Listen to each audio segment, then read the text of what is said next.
Netsuko.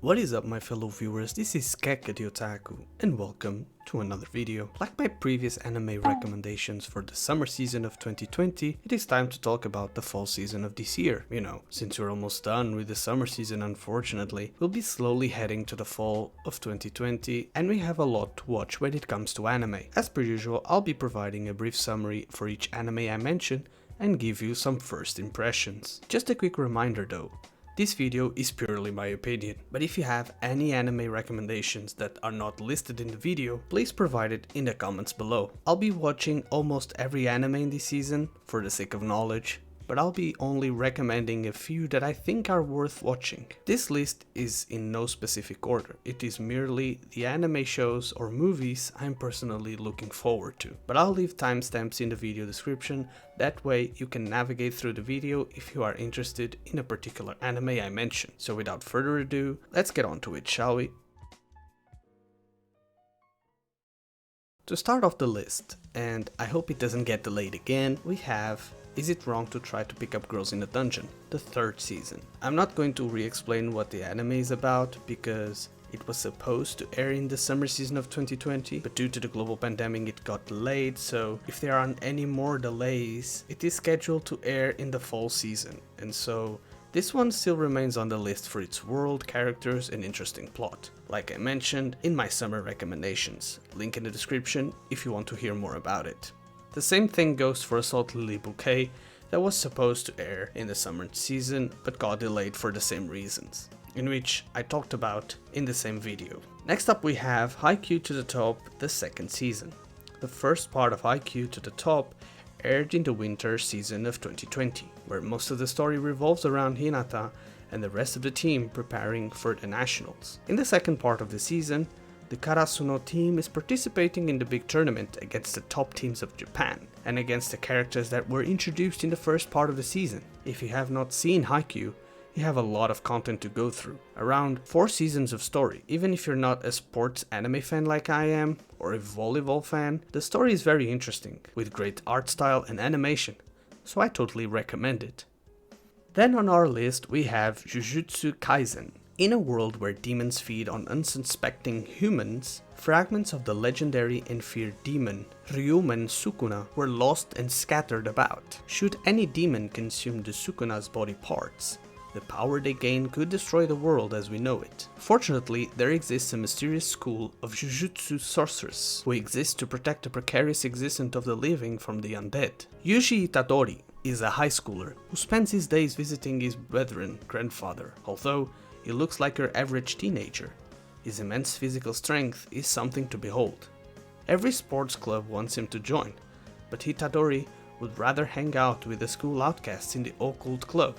One day, the club manages to get their hands on a sealed cursed object, but little do they know the terror they'll unleash when they break the seal. If you read the manga, you probably know about this amazing story. What makes this anime adaptation very interesting is the fact that it is being made by MAPPA Studios, which is known for some great shows like Dororo, Banana Fish, Sakamashi no Apollon, Kakegurui, Zankyo no Terror, and the most recent one, The God of High School. From the trailer alone, I believe we're in for a good ride of great animation with great fighting scenes. Don't forget that Jujutsu Kaisen is mainly a demon shonen type of anime, in which I really love my demon horror anime, so I'm definitely checking the anime and praying it won't disappoint. Next we have Fumetsu no Anata Hi. It is a manga adaptation that I've never read, however, I've heard a lot of praise for its amazing story. Here's a brief summary. It, a mysterious immortal being, is sent to the earth with no emotions nor identity. However, it is able to take the shape of those around that have a strong impetus. At first, it is a sphere.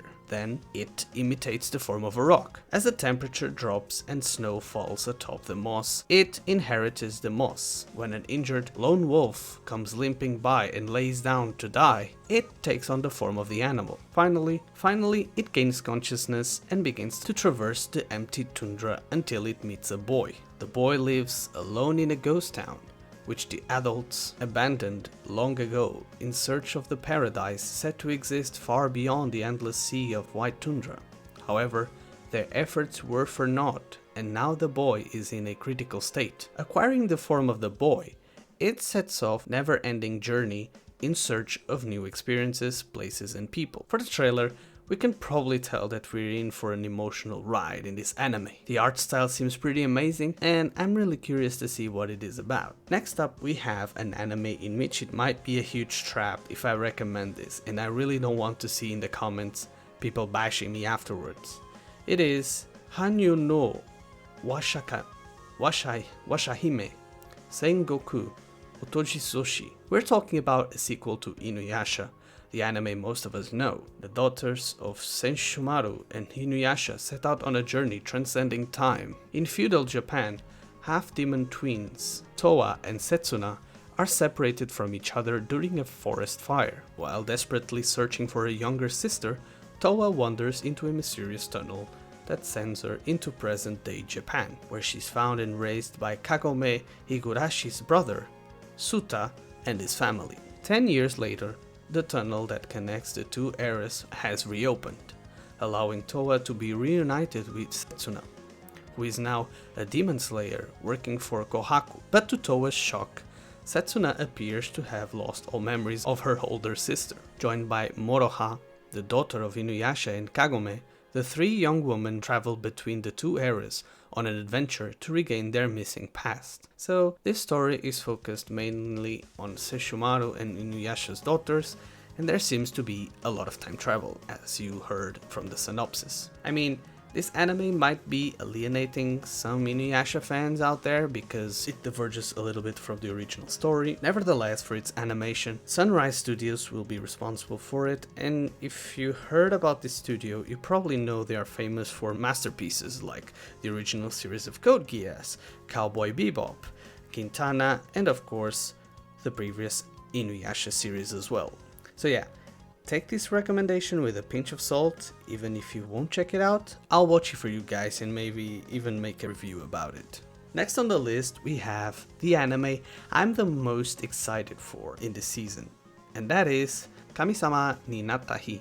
At the end of the last summer vacation of high school, Yuta Narukami spends his days preparing for the university entrance exams, when a young girl named Hina suddenly appears, proclaiming herself as the god of omniscience. Yuta is confused and does not believe Hina when she tells him the world will end in 30 days. After witnessing Hina's godlike predictive ability, Yuta begins to believe her powers are real. Hina, who is innocent and childlike despite her supernatural powers, decides for some reason to stay at Yuta's house. Thus begins the start of their lively summer before the end of the world. Why am I excited for this anime, you may ask?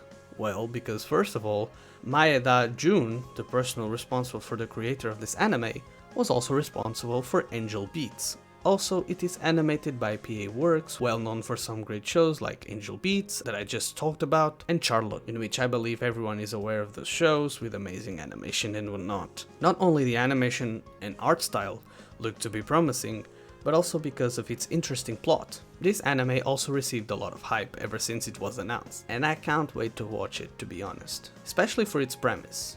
Next we have Yakuman no Inochi no e ni ore wa Tatteiru. Yotsuya Yusuke, along with his classmates Shindo Yu and Hakozaki Kusue, have been transported to a strange and unknown world inhabited by mythological creatures. As soon as they arrive, they meet somebody calling himself the Game Master, who then grants them a time-limited quest. To aid them in this quest, he also bestows Shindo and Hakozaki with the roles of a magician and a warrior, while Yotsuya is randomly granted the role of a farmer. This is how a hectic life of adventuring began for three students who now have no choice but to complete random quests for several phases in the fantasy world if they want to stay alive and protect the real world from the demons and monsters they encounter. Yep, another isekai. But heck, you guys know how I love my isekai, and simply by reading the synopsis, this anime is giving me vibes of a certain anime. Plus the teaser trailer has some pretty cool soundtrack. In all seriousness, this anime's premise isn't something new, but I believe the story will be something to look up for. We have next Higurashi no Naku Koro ni, the 2020 version. Apparently this anime is supposed to be a remake of the original visual novel of the story. Even though there is not much to say about the synopsis of this remake, I'll be providing you with a summary of the 2006 version. Keiichi Maibara has just moved to the quiet little village of Hinamizawa in the summer of 1983 and quickly becomes inseparable friends with schoolmates Rena Ryouku, Mion Sonazaki, Satoko Huju, and Rika Furude. However, darkness lurks underneath the seemingly idyllic life they lead. As the village prepares for its annual festival, Keiichi learns about the local legends surrounding it. To his horror, he discovers that there have been several murders and disappearances in the village in recent years, and that they all seem to be connected to the festival and the village's patron god, Oyashiro. Keiichi tries to ask his new friends about these incidents, but they are suspiciously silent and refuse to give him the answers he needs. As more and more bizarre events occur, he wonders just what else his friends might be keeping from him,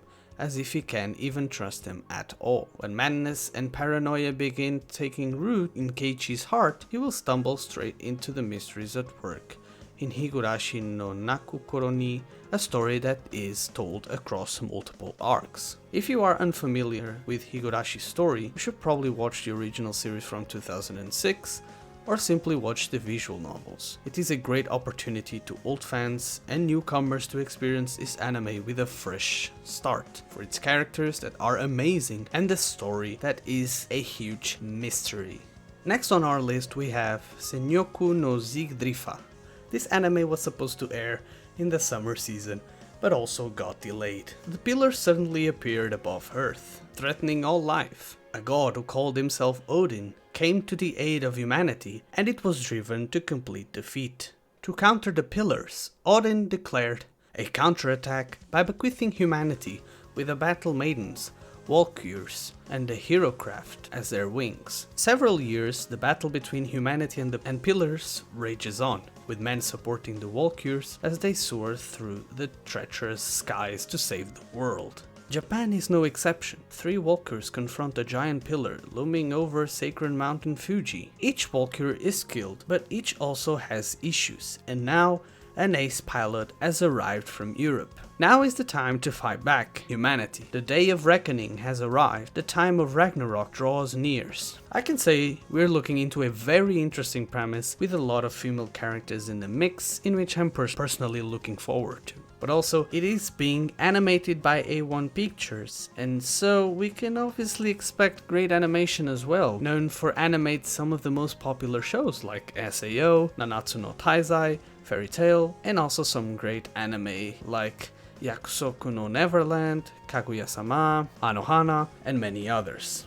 When it comes to movies, there are some recommendations I couldn't simply ignore, like the movie Kimetsu no Yaiba, which is pretty much the sequel to the anime series. I really hope they do continue afterwards with a proper anime TV show instead of movies. Then we have Data Bullet, which is a side story to Kurumi's background from the original series Data Life. We also have the movie from Fate Grand Order, in which everyone is aware of by now. And also a pretty interesting movie adapted from a manga called Burn the Witch. I'm sure some of you never heard about this manga, so I'll make you a brief synopsis. Historically, 72% of all deaths in London are related to dragons, fantastical beings invisible to the majority of the people. While unknown to most, some people have been standing up to these dragons. Only inhabitants of Reverse London, who live in the hidden reverse side of London, can see the dragons. Even then, only a selected few become qualified enough as witches or wizards to make direct contact with them. The protagonists of the story are witch duo Noel Nihashi and Nini Spang Cole. They are protection agents for Winged Bind, an organization for dragon conservation and management. Their mission is to protect and manage the dragons within London on behalf of the people. What has caught my attention the most is the animation style. It looks pretty cool in my opinion. The premise is seemingly very interesting to me as well, especially its world that has a lot of similarities from Harry Potter. I don't know why. Anyways, I'm looking forward to it. Some of the anime I did not mention, like these you see on the screen, are shows that are on their second and third seasons, in which I've never watched before, therefore I can't really recommend. And that's it for the fall season of 2020. There are a lot of anime that look really promising if you ask me. But please, if I didn't mention any anime you personally believe it's worth watching, please provide it in the comments below. That will be all for today's video. I hope you enjoyed, and don't forget to watch your daily dose of anime because it's good for your brain and heart. Take care, and I'll see y'all in the next video.